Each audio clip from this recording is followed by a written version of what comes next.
Sasa mafuta 4,000 nauli tutabeba shingapi? Wanaenda kama mikoani hamna usafiri wowote. Kuna kipindi walikuwa wanapata faida zaidi ya hiyo bei ya mafuta tuliweka. Hata wanaoendesha magari wapate chochote. Haya habari mbalimbali, amka nasi. Amka nasi.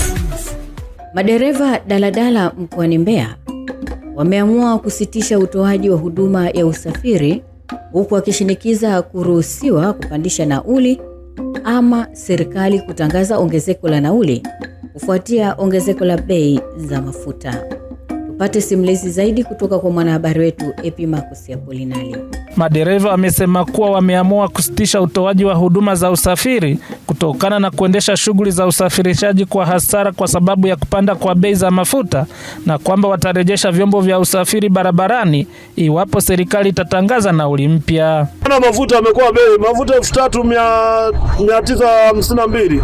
Si ni 4,000 hiyo. Sasa mafuta 4,000 nauli tutabeba shingapi? Tunaomba serikali tusaidie hili swala. Hili swala limekuwa gumu kwetu na kwa wafanyabiashara pia. Bado abiria wanatembea. Hawana hela, ni kitu cha ghafla. Watu walikuwa wategemei kwamba inapanda hela, inapanda mafuta kiasi kwamba itafika shilingi 1,000. Watu walizoea kwamba hapa ingepanda 500 au 600. Sasa huko juu ukienda huko Uyole watu wanatembea kwa mguu. Hawana hela. Yaani kwa pale tulipokuwa 2,900 ingepanda angalau hata 600 500 singetukata. Kutokana na changamoto ya usafiri, wananchi wamelazimika kutembea kwa mguu kuelekea kwenye shughuli zao za kila siku, na wengine wameonekana wakipanda guta na bajaji kwa bei ya shilingi kati 1,000 hadi 1,500. Naelekea mahakamani mjini. Nafika stendi magari hayapo. Tumeshindwa hata usafiri wa kuja. Tunaomba serikali tuangalie kama ni mafuta wanapandisha, basi waangalie hata wanaoendesha magari wapate chochote, wasiwaumize. Kwa maana pia tumuombe Mungu hilo tatizo lenye ugomvi linatoka mafuta. Tuombeane wote. Bajaji wanasema 3,000. Waguta mtuchukua tu kwa msaada 1,500, wengine ni wasema 1,000. Huyu kijana ndiye mtuchukua kwa rehema tu. Tunamshukuru Mungu kwa hilo. Serikali tuangalie, tutazame. Sisi wenyewe tunashinda. Abiria ni wengi, wanapata shida. Haya, bajaji wanaifanya kazi ya kupeleka abiria Uyole, kupeleka mjini. Haya, angalia sasa. Je, abiria watasafiri kwa njia gani? Haya, wanaenda kama mikoani hamna usafiri wowote. Bosi wangu. Akizungumzia changamoto hiyo iliyotokea mkoani Mbeya, mkurugenzi mkuu wa mamlaka ya udhibiti usafiri ardhini LATRA Habibu Suruo amesema kuwa mamlaka itafuta leseni kwa madereva hao, na wakihitaji kurudi kazini watatakiwa kufuata utaratibu utakaowekwa. Kwamba Mbeya wamegoma kutoa huduma.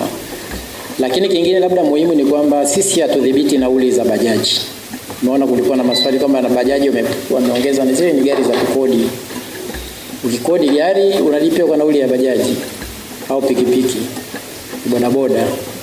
Kwa hiyo migomo niliyopata sasa hivi Mbeya, ninachosema kwa kweli nitafuta leseni. Ni rahisi tu, si haupo ufanye kazi. Sasa leseni huhitaji. Kwa hiyo nafuta leseni ili urudi sasa. Condition ya kwanza ukajiunge kwenye mfumo wa tiketi mtandao, ili mmiliki naye aone mapato yake na nyewe conductor muone mapato yake.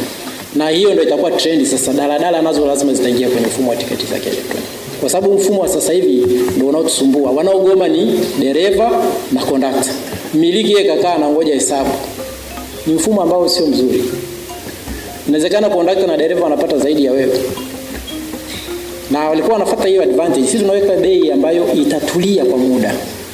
Na kuna kipindi walikuwa wanapata faida zaidi ya hiyo bei ya mafuta tuliweka. Niamkapo asubuhi, siku nyingine yapendeza. Nenda East and West, Magic the best. Radio hii Magic FM. Nasikiliza mchana, mahali pekee pa maisha yangu. Jioni usiku, sikose hata siku, kusikiliza Magic FM. Magic FM 2026. Mtaa umeamka, tunasikika.